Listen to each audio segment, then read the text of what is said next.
ಒಬ್ಬ ಮನುಷ್ಯನೂ ಕೂಡ ತಪ್ಪು ಮಾಡ್ತಾನೆ.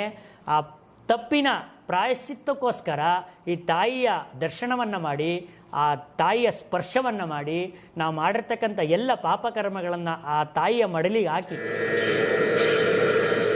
ನವರಾತ್ರಿಯ ಮೊದಲನೆಯ ದಿನ ಆ ತಾಯಿಗೆ ವಿಶೇಷವಾಗಿ 9 ವಿಧದಲ್ಲಿ ಪೂಜೆಗಳು ನಡೀತಾ ಹೋಗ್ತವೆ.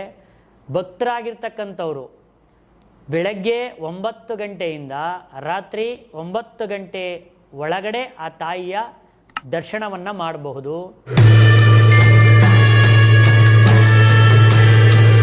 ಅವ್ರೇನಾದರೂ ತರಬೇಕಾ? ಬಂದಲ್ಲಿ ಪೂಜೆ ಥರದ್ದೇನಾದರೂ ಮಾಡೋದಕ್ಕೆ ಬೇರೆ ಏನಾದರೂ? ತಾಯಿಯ ದರ್ಶನ ಮಾಡಿದ್ರೆ ಸಾಕು, ಅವರ ಜನ್ಮಾಂತರ ಪಾಪ ನಿವಾರಣೆ ಆಗುತ್ತೆ.